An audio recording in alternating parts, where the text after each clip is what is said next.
It was late summer the year Lila disappeared. The rain had just started light enough that the pavement hissed when it hit. I looked out the window and saw her standing there barefoot at the edge of our yard holding that red rubber ball. She was staring down the street like she saw something I couldn't. I called her name. She turned, gave a little nod, bent to grab the ball, and vanished. No scream, no sound. Just the gate swinging closed behind her, and a silence I've never unheard. Before I go any further, let me know where you're listening from down in the comments and tap that like and subscribe if you believe no child should ever go missing without someone still fighting to bring them home. Every click helps another name stay in the light. My name is Janine Holloway. I was 42 back then, and I've lived in Savannah my whole life. Born here, raised here, married Ray. Here raised both our girls on Whitaker Street. Our house sat just a block and a half from the river. You could hear the tugboats some nights when the wind blew right. We weren't rich, but we were rooted. Church on Sundays, fried chicken on Friday's porch, sitting every evening when it wasn't too hot. Back then I believed in order. Not just rules, but the quiet kind, bedtime's front porch lights, who you waved to on your block and who you didn't. I believed children should feel safe walking barefoot through grass. And until that August, they did. The summer Lila turned 7, we still had those kinds of days. The kind where cicadas droned so loud it felt like the air itself was humming. Maisie was just learning to talk, and Lila was the kind of big sister who'd help her carry stuffed animals up the stairs one at a time. That day, she'd been playing outside with the red ball we bought her from the hardware store on Habersham. She was wearing a sundress with little yellow flowers and that silver butterfly necklace she'd begged for on her birthday.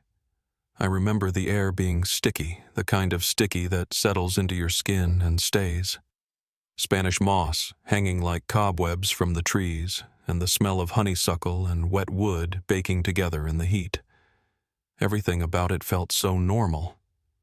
Almost too normal. I'd felt it earlier that week, a pressure behind my eyes, a kind of heaviness in the air like the storm was waiting for permission. Lila had started asking strange questions too. Nothing alarming, just odd for a child her age. She asked if people ever forget where home is, if butterflies can find their way back if they fly too far. I chalked it up to books or a story she'd heard in church. Kids get ideas in their heads, but looking back now, I wish I'd asked where those thoughts were coming from. We had neighbors who waved, but not many who lingered. There was always that feeling on Whitaker like people kept one curtain cracked just enough to watch without being seen. One of those was Elias Monroe.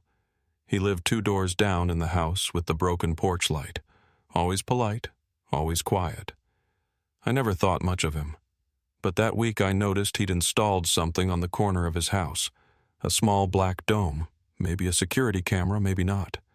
When Ray asked him, Elias just said he'd had trouble with raccoons. That night I was frying chicken in the kitchen when I realized the cicadas had gone quiet. I looked up. Through the window I saw Lila standing at the edge of our yard, one hand on the gate, the other clutching her ball. Her head was tilted slightly like she was listening. I wiped my hands on a towel and called her name again. She didn't move at first. Then, just as I stepped toward the door, she bent down, unlatched the gate, and stepped out into the street. That's when I felt it, that something had shifted, that we had crossed into a place we couldn't come back from. The screen door banged once behind me, not hard, just enough to rattle the tension out of the hinges. I stepped off the porch, still holding the dish towel in one hand, and called her name again. No answer. The street was quiet in that eerie way it gets just before a storm. Cicadas gone, still porch lights buzzing. Our front gate was swung open, barely moving in the thick air, and the red rubber ball lay just beyond it, already darkening with spots of rain. I looked both ways down Whitaker Street, past the iron balconies and sagging porch rails, and saw nothing. No movement, no shadow. Just the distant blink of the Riverport's warning light, blinking in slow, steady rhythm like a heartbeat I couldn't sync to. I walked down to the sidewalk in bare feet, feeling the warm grit of it, the sudden coolness where the first droplets had landed. Still no Lila. I said her name again, louder this time, trying to keep my voice calm. A dog barked somewhere down the block, then went quiet. I stood there frozen between our fence and the slow bend in the street, thinking maybe she'd followed the ball and was just out of sight. Maybe she was crouched behind the neighbor's hydrangeas. Maybe she was being silly, playing some version of hide and seek. That's what I told myself as I ran down one direction and then the other, calling her name over and over until my voice cracked. Within minutes, Ray was in the truck, circling the block windows down, headlights off. We searched every yard, every porch, every garden shed. The Holloways weren't the kind of family that waited around to see if something was serious. Lila didn't wander. Lila didn't disobey like that. And it was less than 10 minutes between me seeing her at the fence and finding that empty stretch of sidewalk. 10 minutes that now feel longer than the entire life I've lived since. The police showed up fast. One squad car, then another. A K-9 unit from the next county came in just before midnight. They asked me what she was wearing. They asked if she'd been upset that day, if Ray and I had been fighting, if she had a favorite place to hide. I answered every question as best I could, sitting on the porch steps, still in my apron, my fingers wringing the edge of that towel until it tore. Abigail slept through most of it. She was too little to understand. I remember watching one of the officers walk into our yard and step over that ball like it meant nothing. The dog sniffed it once, then moved on. By sunrise, they'd brought in volunteers, people from our church, a few teachers from her elementary school.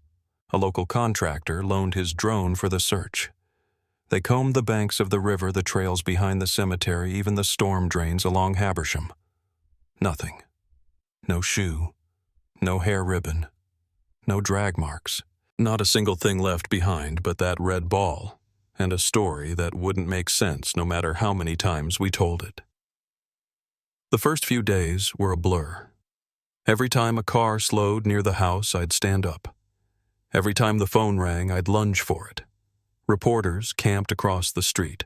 They filmed me standing by the mailbox.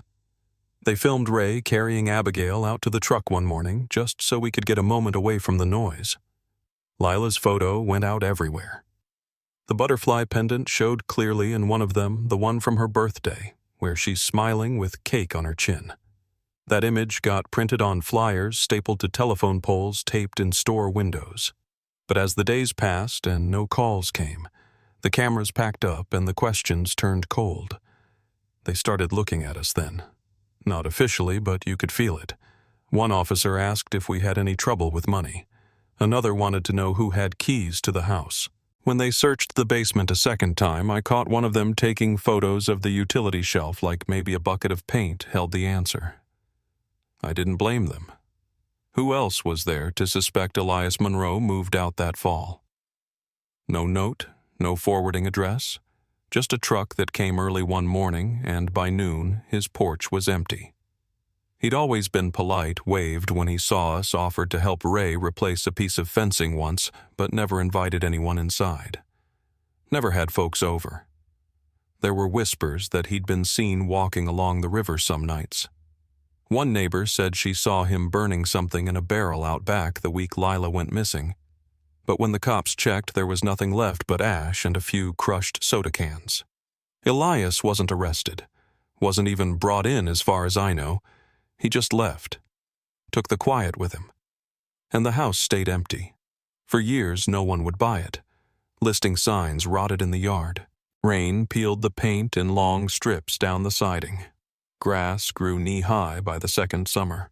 I'd cross the street to avoid walking past it when I pushed Maisie in the stroller. But still, sometimes, when I couldn't sleep, I'd find myself at the front window just watching that porch waiting for something to change. One evening, maybe a year after the search had ended, I went up to the attic to find an old box of winter coats. I found myself digging through a smaller box marked LH in Ray's handwriting. Inside were birthday cards, school crafts, a photograph she'd drawn of our family, the stick figure kind, all in bright crayon lines. On the back she'd scribbled, "Me Mom, Dad Maisie, Scout," Scout was our dog. He'd died the year before she vanished. I sat with that drawing for a long time. I remember thinking how strange it was that someone could vanish completely, and yet pieces of them stayed behind in the most ordinary ways. After a while, even the pieces stopped showing up. The clothes still smelled like her for a while, then they didn't. The voicemail I kept of her singing got corrupted on an old phone. Ray stopped talking about her out loud, though he never took her photo down from over the fireplace. And Maisie, she grew into the role of only child without ever meaning to. She carried it like a shadow, like she knew better than to ask too many questions. Then one night, 13 years after that gate swung open, I was setting the table radio low just like it had been that night.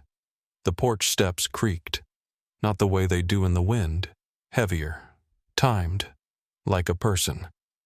I looked toward the door, expecting Ray, but it wasn't him. A woman stood just beyond the screen, tall and thin, her sweater hanging loose on her frame. Her hair was dark and pulled back. Her face was pale, but her eyes, those were the same. Her hand rested against the door frame like it was the only thing holding her upright. And around her neck hung a tarnished silver butterfly pendant. She said one word. Mom. And I dropped the plate in my hands. I didn't move at first. I just stood there with pieces of a broken plate around my feet, staring through the screen like maybe I'd imagined her. Maybe I was just tired enough or desperate enough to dream her up. But the screen door creaked open and stayed that way, and the woman on the porch didn't vanish. She stepped inside slow and unsure, her eyes scanning the house like every corner held a memory she wasn't ready to meet. Ray came in from the hallway a second later, still holding his phone. His face didn't change. He just stopped in the doorway, stared at her for a long time, then said, "What's your name?" She didn't answer right away. She looked at me, then down at the butterfly pendant around her neck, and finally said, "It's me. I'm Lila." The sound of that name, her name spoken out loud after 13 years, it felt like time cracked in half right there in the living room. Ray didn't speak. He walked past her, slow and quiet, and sat down in the armchair across from where she stood. I could see the way his jaw clenched, the muscles in his cheek twitching. He looked at her the way someone looks at a painting that might be a forgery, searching for whatever was off. "If you're Lila," he said, "what was the name of your first dog?" She didn't flinch. "Scout," she said. "He used to sleep under my bed, but sometimes he snored and you'd make him leave the room." Her voice was thin, dry, but steady. That should have been the moment we all collapsed into tears. But Ray didn't move. He just kept looking at her quiet, waiting for something he couldn't explain. Maisie stood at the edge of the hallway holding her phone like she didn't know whether to call someone or record what was happening. She was 15 now, almost the same age Lila had been when she vanished. She stared at this older girl, this stranger, and I could see it hit her. This wasn't just a reunion. This was something else. Something none of us knew how to carry. We sat at the table like we were guests in our own home. The radio was off. The air felt thick like it hadn't moved in hours. I reheated dinner, but none of us ate more than a few bites. Lila, if I'm honest, I was still saying it silently, testing it in my own head, picked at the food like she hadn't eaten in a while, but couldn't stomach it now. Her sweater slipped off one shoulder at one point, and that's when I saw them faint scars along her upper arm. Thin, silvery lines. She noticed me noticing and pulled the fabric back up without saying a word. I didn't ask. When she spoke, it wasn't like telling a story. It was more like answering questions we hadn't asked out loud. She said she'd been far from here. Said she'd lived with people who wouldn't let her leave. Said she wasn't ready to talk about how she got out. Her voice stayed steady, but there were pauses, long, careful ones, like she was sorting every word before it crossed her lips. I listened, but I also watched her eyes. They were the same ones I used to kiss goodnight. Same shape, same color, but duller now, like they'd seen too much in the dark. She looked around the house like someone walking through a museum of their own childhood. Her gaze stopped on the clock above the mantel, the old school photos near the bookshelf, the spot on the floor that creaked when you stepped just right. But nothing brought relief. She didn't smile. She didn't cry. And when the silence got too long, she said so quietly I almost missed it. I used to picture this moment every night. I just didn't think it would hurt this much. After she went to bed, my old sewing room now made up with clean sheets and her favorite quilt, I sat at the kitchen table long after the light outside faded. Ray paced. He didn't want to say what he was thinking, but I knew. He didn't trust it. He didn't trust her. Or maybe he didn't trust himself to believe it. The next morning, word spread fast. You can't keep something like that quiet in Savannah. A neighbor dropped off a casserole before noon. A woman from church came by just to say hi, but her eyes kept darting past me, trying to catch a glimpse. I caught someone snapping a photo from the sidewalk. We didn't answer the phone, didn't return texts. The only person I let in was my sister Mary. She sat with me for an hour without saying much, just held my hand and kept glancing toward the stairs. And then, little things started standing out. Things I didn't know how to name. That night I found Lila standing in the hallway, staring at her old bedroom door. We'd left it untouched for 13 years. Pink curtains, stuffed animals lined neatly on the bed, the same bookshelf still full of children's stories. She didn't go in, just stood there with one hand on the doorframe. When she finally did step inside, she went straight for an old copy of Charlotte's Web, the one with a torn corner near the spine. She used to call it her lucky book, always read from that copy and no other. And when she reached for it now, her fingers landed on the exact tear without hesitation. That should have reassured me. But instead, it unsettled something. I couldn't say why. Later that week, Maisie found her sitting cross-legged on the bed, holding the butterfly pendant between her fingers, rubbing it like a stone. "Do you remember me?" Maisie asked, so quiet I only heard about it later. Lila looked up and said, "You used to carry a yellow blanket everywhere. You called it Banjo. Wouldn't let Mom wash it. Maisie hadn't mentioned that blanket in years. We thought she'd forgotten. But Lila remembered, and still there were questions. A local grocer swore he'd seen her a few months back in a small town outside Macon.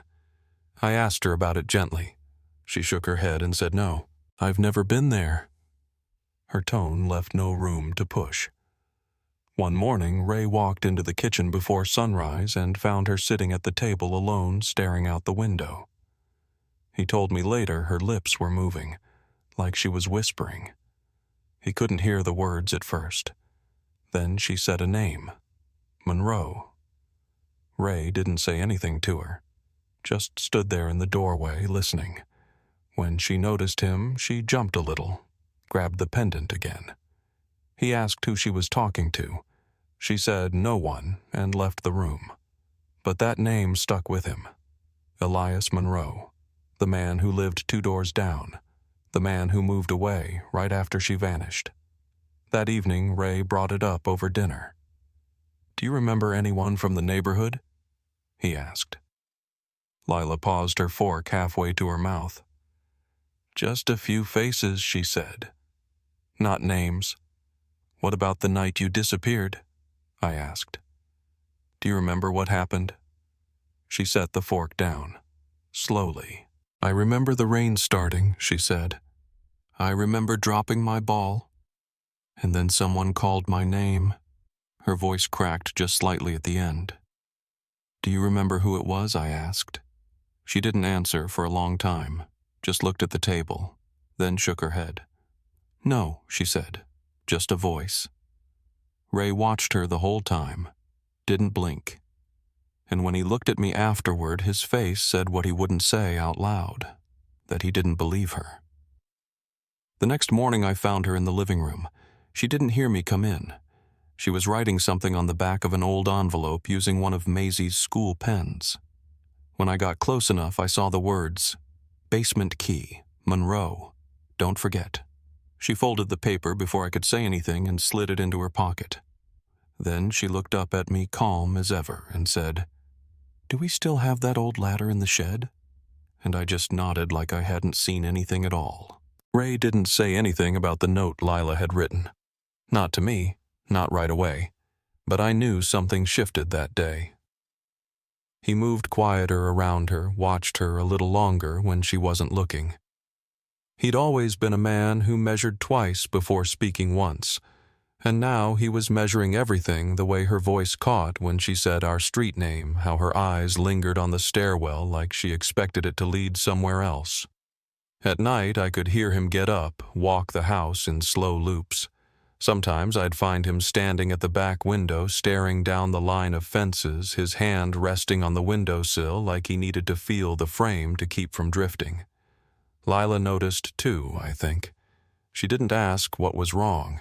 She just started waking up earlier, sitting in the living room before the sun came up, always holding that pendant, turning it between her fingers like she was waiting for it to tell her what came next. The air in the house felt strange. Not heavy like grief, lighter but more brittle, like if you breathed too hard it might crack. The only person who seemed untouched by it all was Maisie, but even that was a lie. She wore her confusion like a second skin kept close quiet, always listening. She started asking to walk to school alone even though she never had before. Said she just needed space. Said she was fine. But I caught her watching Lila the same way Ray did, like she couldn't quite make the pieces line up. One night I found her at the kitchen table with the old laptop, the one we used for tax returns and recipes. She didn't hear me at first. I stood behind her and saw she was scrolling through a message board called Low Country Watch. It was an old Savannah forum mostly used by retirees, night shift workers, and people who like to swap stories about strange happenings. She clicked into a thread titled Yard Sale at Monroe's boxes marked H and A. I leaned closer. "Maisie," I said, and she jumped a little, clicked the tab closed too fast. "Where'd you find that?" She hesitated. "I was just curious," she said. "Did we ever mark any boxes like that H and A?" I shook my head. "No. Never sold anything from your rooms." She nodded slow, but I could see the gears turning behind her eyes. She didn't push, just shut the laptop and went to bed. But the next morning she asked if we still had the key to the old tool shed. That's when I knew something had taken hold of her too. Ray stayed quiet until Friday. Then he walked in with a small envelope in his hand, sat down across from me at the table. "I found it," he said. "Found what? The key. One of mine. I labeled it basement." He opened the envelope and inside was a brass key taped to an index card. His handwriting was still sharp and neat like it always had been when he was younger. He didn't say anything else, just stared at it like it was a photo of someone who used to live here. "You think it's for Monroe's place?" I asked. "I don't know," he said. But she wrote the word. Basement. Then she wrote his name, and she said, "Don't forget." That was when he made the call. Not to the local precinct, he called Detective Sam Green. Sam had been the first officer on our case 13 years earlier. He'd retired a few years back, but stayed in town. I don't know how Ray got a hold of him, but the next day there, he was standing on our porch. Same worn coat, same tired eyes. He didn't hug me, didn't shake hands, just nodded once and stepped inside like no time had passed at all. He brought the original case binder with him. Thick, creased metal rings rusted where sweat and time had gotten to them. He laid it flat on the dining room table and opened it to a familiar photo, Monroe at a neighborhood barbecue paper plate in one hand, a stiff smile that never quite reached his eyes. Sam didn't ask about Lila, not right away. He asked about the key, about the note, about how we'd been sleeping. I told him the truth, or at least the part of it I could say out loud. That evening, Sam asked Lila if she'd walk with him and Ray back down the block. It was dusk. The air smelled like river silt and old leaves. Lila wore that same gray sweater sleeves pushed to her elbows. She didn't speak much on the walk, just pointed when she needed to. At the cracked sidewalk, at the bent gate latch, at Monroe's house. The porch sagged a little more than I remembered. Paint peeled off in thick curls. The contact number on the for sale sign was faded to almost nothing. Lila stopped on the sidewalk and said, "It still smells like it did." Ray asked, "Smells like what?" She didn't turn to look at him. Bleach and dust and something old underneath. Sam walked up to the side of the house. A narrow path ran along the edge, half covered in vines. At the end of it there was a rusted storm door, low to the ground, the kind that leads to a basement that was never meant to be finished. Sam bent down and saw the outline where a padlock used to be. The metal was cleaner there, fresher, like something had been removed recently, or replaced. Back at the house I couldn't sleep. The porch light buzzed all night. I kept the curtains open just enough to see the edge of our yard where the gate still leaned slightly to one side. The next morning Sam came back with a permission slip from the listing agent. Said they had a window to walk through the property.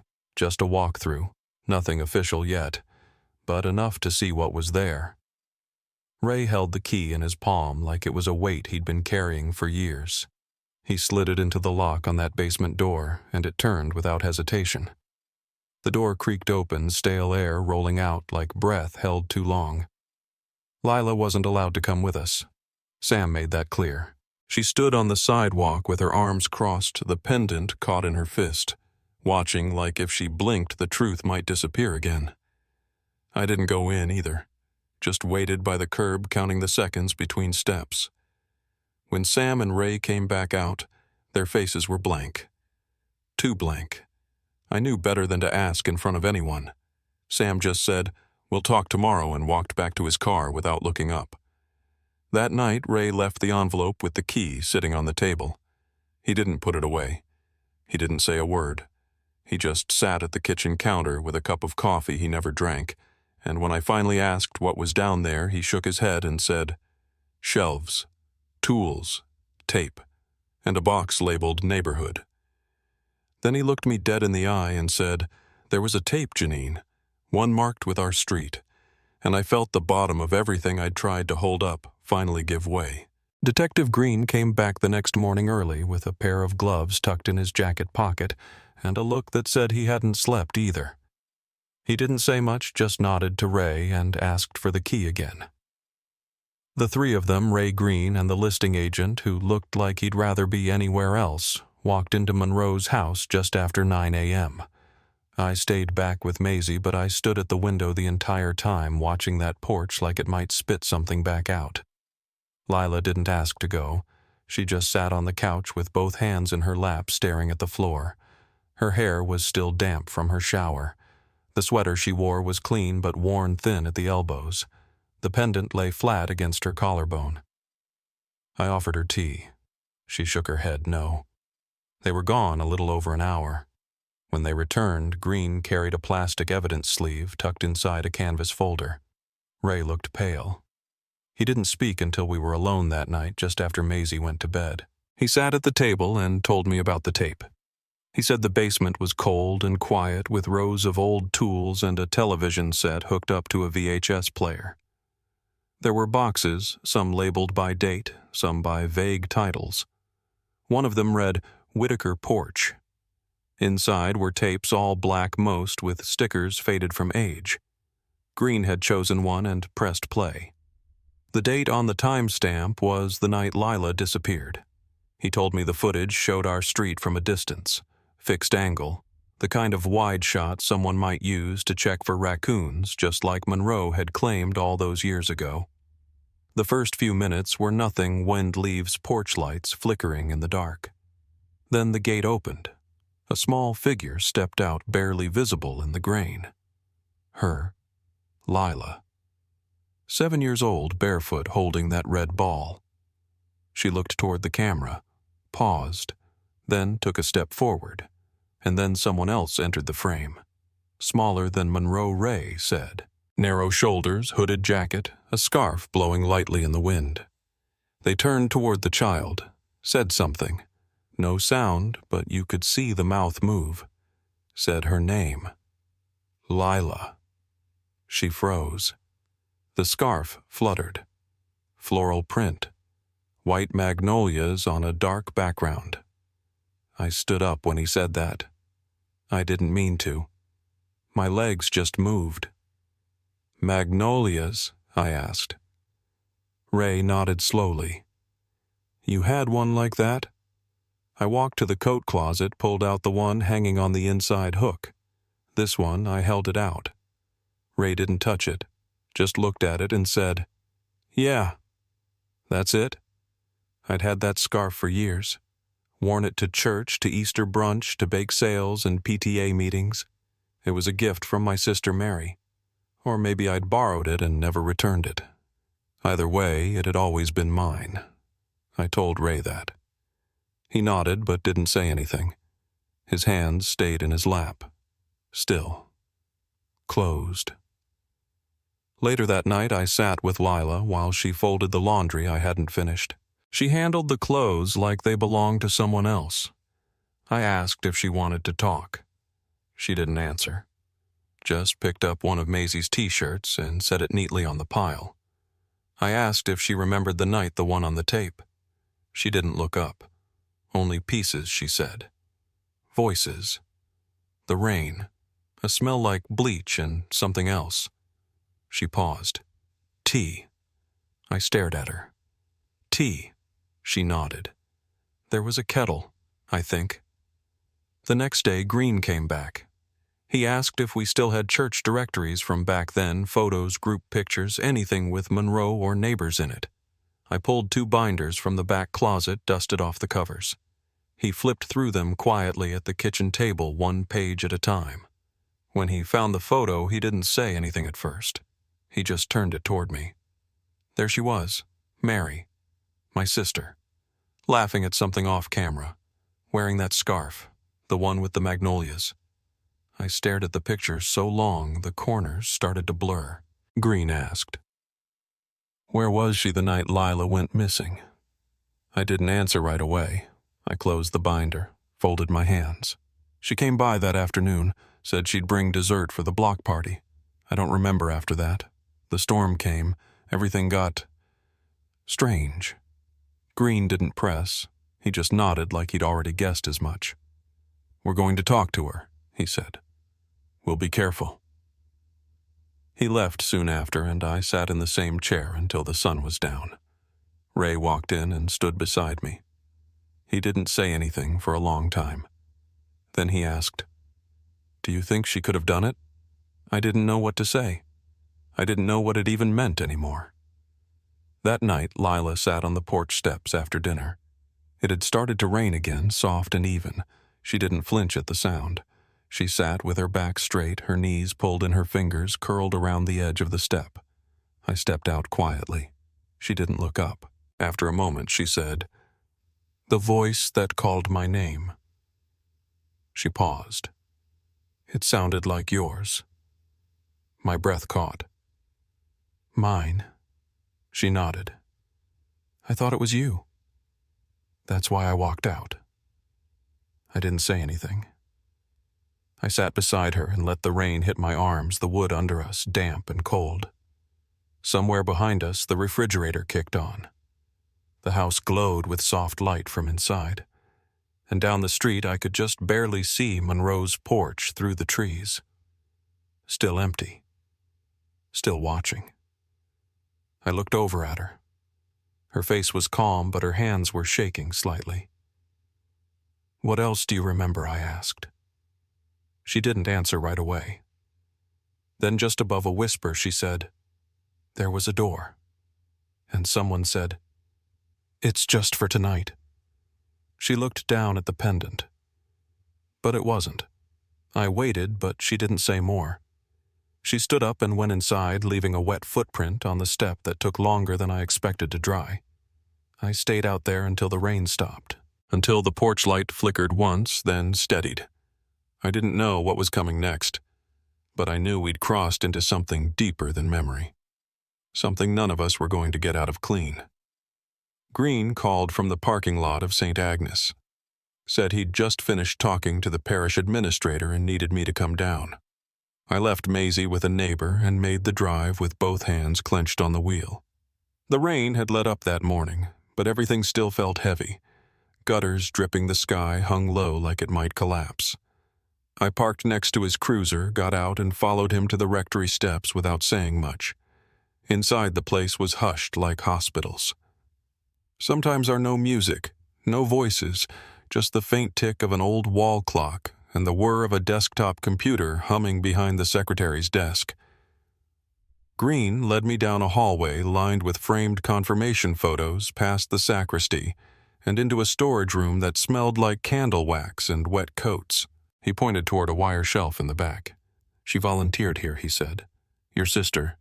Regularly. 5, maybe 6 months before the block party." I didn't answer, just stared at the boxes lined up under the shelf labeled by event year liturgical season. He pulled one down.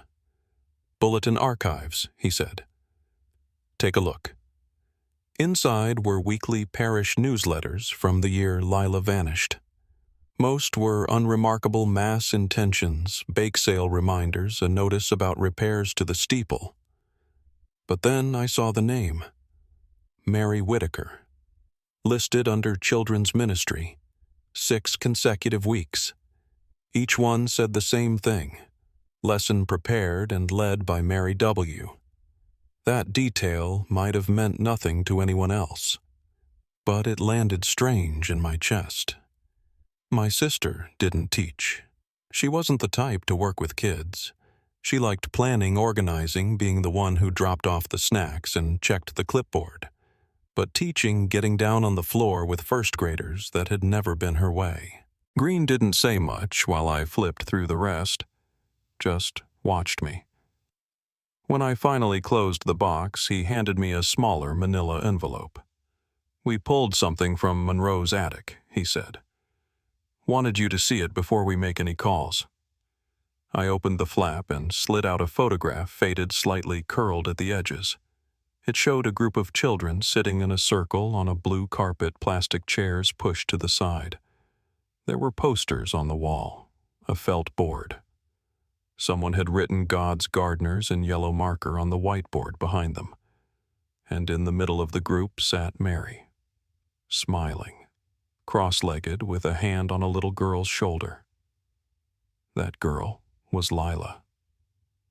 I recognized the shirt Lila wore. It was one we'd bought on vacation with a small embroidered sunflower near the hem. I remembered the way she'd always tug at that sunflower when she was nervous. The photo must have been taken only weeks before she disappeared. Maybe less. I looked closer. Mary's face looked different somehow. Not unhappy. Just focused, watchful, like she wasn't fully inside the moment. Green stepped out to take a call, and I stood there with the photo pressed between my hands. I thought about the time Mary came by the house maybe 2 days before the party. She'd brought a pie apple store-bought and left it on the counter without staying. Said she had a thing at church, some prep for the Sunday class. That hadn't struck me as odd at the time. Now I wasn't sure what I'd missed. That night, after putting Maisie to bed, I asked Lila if she remembered anything about church, about Mary being there. She hesitated, then said, "I remember glitter and markers and a smell like dust and lemon." She frowned. "There was a drawer with little stickers. You got one if you were quiet." I asked her who gave the stickers. She said, "Sometimes the lady with the braid, but sometimes your sister." She didn't call her Aunt Mary, just your sister. I didn't correct her. The next morning, Ray found a cardboard box tucked into the back corner of the garage. It had Mary's handwriting on the side seasonal decorations. We must have moved it there after Mom passed. Inside were the usual things: fake leaves, wreath wire, a set of ceramic pumpkins. But buried underneath was something else, a small zippered pouch. I opened it and felt my stomach turn. Inside were index cards, each one labeled with a date and a name. Most were children's names. Some I recognized from our block, some from church. The handwriting was Mary's. Tight slanted, overly neat. Some cards had descriptions. Likes animals, cries when scolded, allergic to peanut butter. One said quiet, easy to redirect, stays near the door. Green came back to the house that evening. I handed him the pouch. He read a few, then tucked it away without comment. "We're going to bring her in," he said. "Not arrest, just talk." He paused. "You okay with that?" I nodded, though I didn't know what I was agreeing to. He left through the side gate. That night, Lila had trouble sleeping. I heard her pacing the hallway, soft footfalls against the floorboards. At one point, I found her sitting on the kitchen tile back against the fridge, holding a flashlight from the junk drawer. She looked up when I entered, didn't flinch. "The power used to go out," she said quietly, "and we'd sit in the dark until they told us it was morning." I asked who they were. She didn't answer, just clicked the flashlight on and off. I sat beside her. After a few minutes, she said, "Sometimes you'd forget who you were. Not forever, just for a while. Then someone would say your name too loud and it would all come back." I reached over and placed my hand on hers. "What brought it back this time?" I asked. She looked down. "Maisie," she said, when she laughed. It didn't sound like anything bad had ever happened to her. She looked at me then. I wanted that sound to belong to me too. I didn't speak. I just let the silence settle, let her breathing slow, let the room become still again. The next morning, a detective from Green's team called. They'd spoken to Mary. She'd agreed to meet. Not at the station, at her house. Green wanted me there not for the interview, but after, in case anything came up, in case I remembered something she didn't. I said yes. Then I sat at the table with the photo of Mary and Lila still in front of me. And I waited for the day to begin. Mary's house was smaller than I remembered, or maybe just more ordinary. Tan siding, a narrow porch, a garden that had gone to seed. The kind of place you pass a dozen times and never look at twice. Green parked out front and asked if I wanted to wait in the car. I told him no. I didn't want to feel like a visitor in this part of the story. Inside, everything was clean but oddly still. No music, no ticking clock, just the soft whine of the refrigerator and the faint smell of eucalyptus from a candle she'd lit near the sink. Mary was sitting at the table when we walked in, hands folded, hair pulled back tighter than usual. She wore a long sweater, the same one I'd seen her wear to Christmas dinner years ago, and her eyes didn't move much. Just tracked us as we entered, then settled somewhere near the floor. Green introduced himself again and sat down across from her, leaving the seat beside her empty. I stayed standing. She didn't look at me. The first few questions were gentle.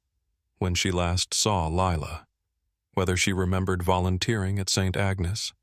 She said, yes, of course, her voice small but steady.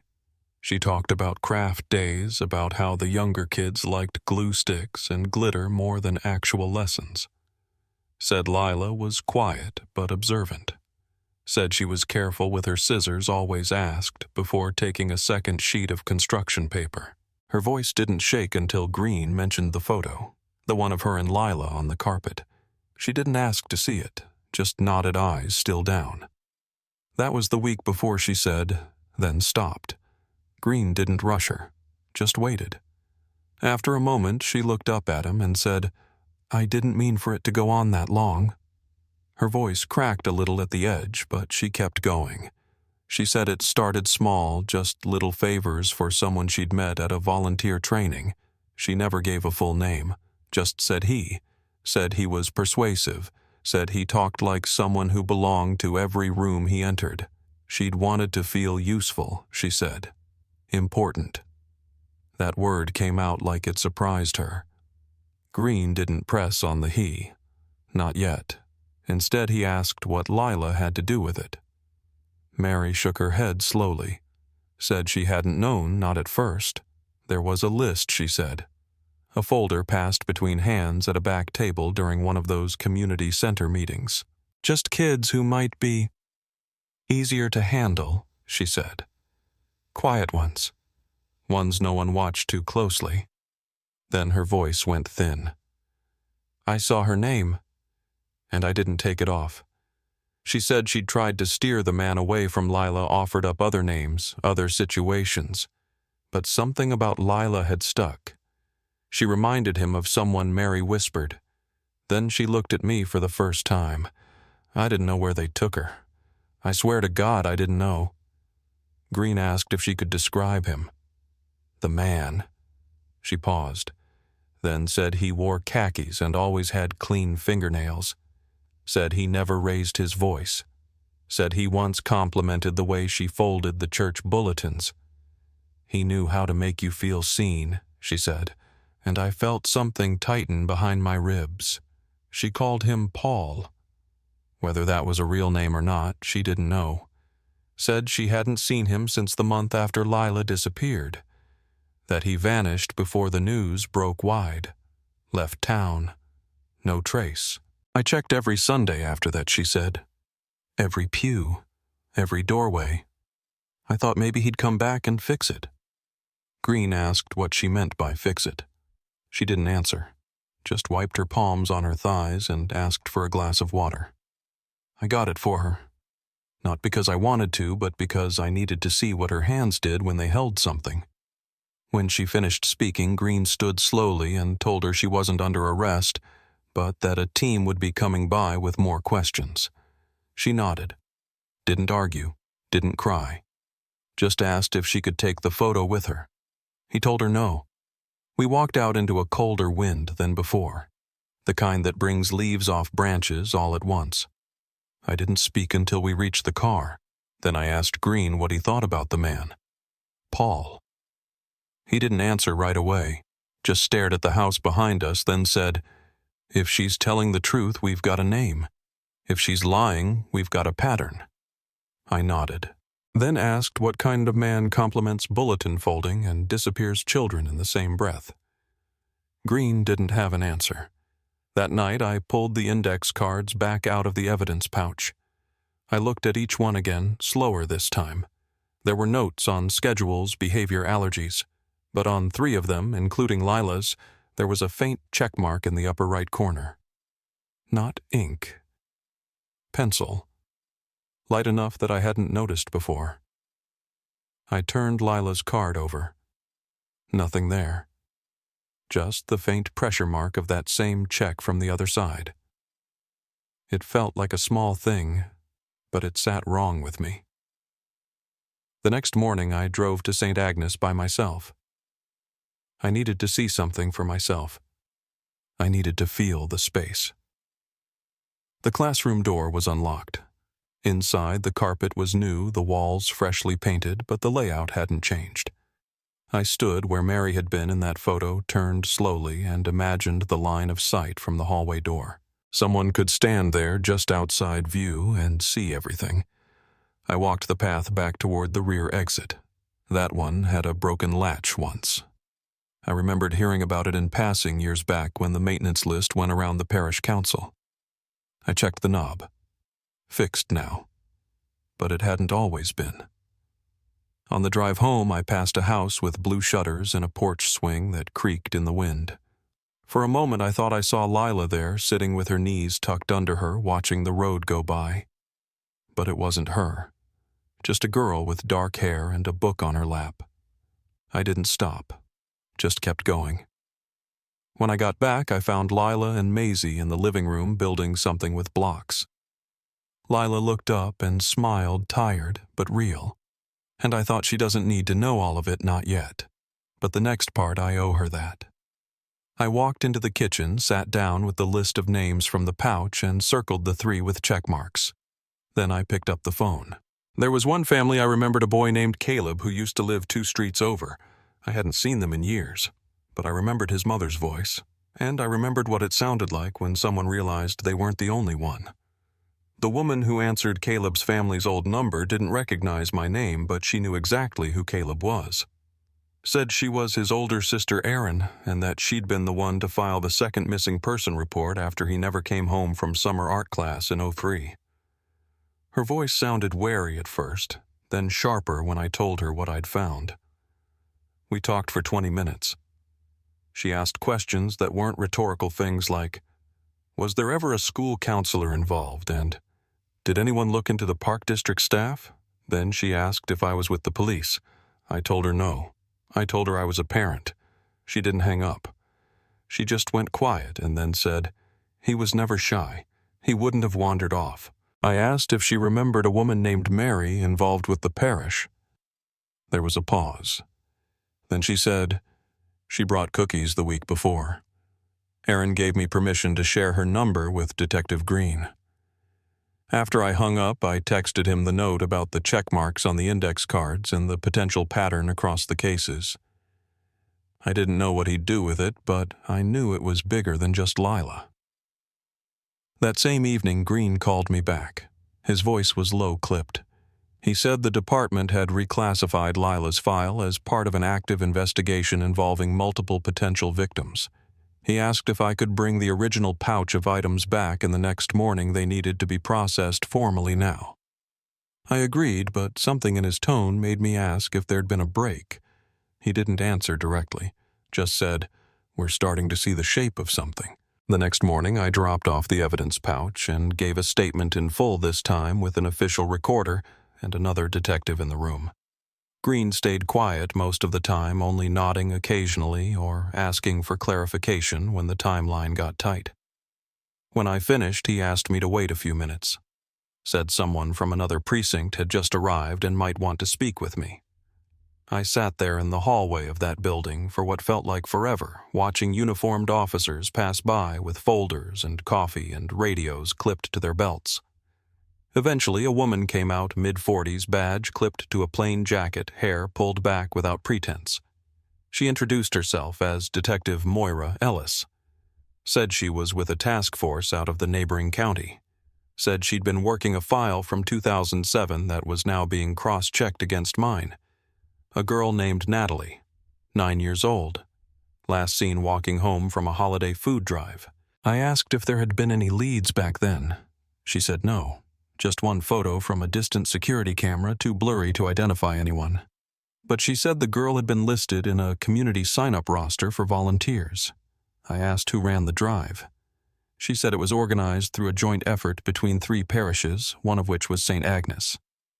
I felt the air go thin. Detective Ellis asked if I recognized a name, Paul Mercer. I didn't, but she said it anyway, said that was the name listed as the coordinator for volunteer intake at the time. She didn't have a photo yet. Said the record keeping was a mess and most documents had been scanned badly or lost completely. But she did have a phone number from an archived roster, and they were tracing it now.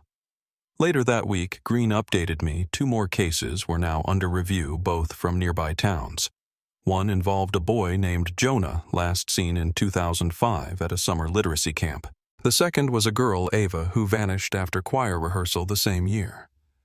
In both cases, there had been informal contact with someone calling himself Paul, always with the air of authority but without a consistent title. Sometimes he was a program coordinator, sometimes a volunteer supervisor. Never an employee. Always friendly. Always fading into the background after the fact. At home, I kept things quiet for Lila. She was doing better, more present, more open, but still tired in ways that didn't show in her face, only in the way she sat still too long or flinched when a drawer closed too hard. I didn't ask her about the man. I didn't use the name Paul. I only asked once, gently, if she remembered the place with the red hallway. Her eyes got wide. She nodded, then whispered, "That's where we waited for the van." She didn't say more, and I didn't push. 2 days later, Green called again. His tone was different this time. Urgent. He said they'd matched a partial print from one of the index cards to a known alias. Paul Mercer had used at least 3 variations of his name across different states. Paul Merton, Paul Marlowe, and once just P. Martin. He'd worked short-term contracts for community centers, tutoring non-profits, even a state-run youth mentorship program in Indiana. Each time he stayed under 2 years. Always glowing references, never anything formal in writing. And then he vanished. Green said they had a potential last known address outside of Akron, but it was 15 years old. Still, it was enough to bring in a regional team. They didn't tell me everything, but they didn't have to. I could hear it in their pacing, that shift when a cold file turns into something living again. Something breathing. That night, I couldn't sleep. I sat on the floor beside Lila's bed, watching her chest rise and fall under the covers. The dog lay curled near her feet. In the dim light, she looked younger than she was. I remembered the day we bought her that purple jacket, the one she wore on the last day. I remembered how she'd spun in it arms wide and said she felt like a planet. And I thought about the other kids, the ones who hadn't come back. The ones with names on cards that no one had checked. I didn't know if justice was a word that could stretch far enough to hold all of them, but it had to start somewhere. The next morning there was a knock at the door. Not hard, just 2 short taps, then stillness. I looked through the window expecting Green. It wasn't. It was a woman I didn't recognize. Late 30s maybe, holding a small box in her hands. I opened the door slowly. She looked up and said, "You don't know me, but I think my brother was on that list." I stepped aside and let her in. The box in her hands trembled as she set it on the table. "This is everything we kept from before he vanished," she said. Photos, drawings, even a tape from a church event. She looked at me, eyes red-rimmed. I didn't know who to give it to, but someone told me you'd understand. I opened the box and saw a photo right on top. A boy, maybe 10, standing in front of a paper tree cutout, wearing a blue sweater and a shy smile. On the bottom, in fading marker, Jonah's first nativity. I took a breath, then reached for the envelope beneath it. It was unopened, postmarked 2 weeks before he vanished. The return address was blurred, but the handwriting, it matched something I'd seen before.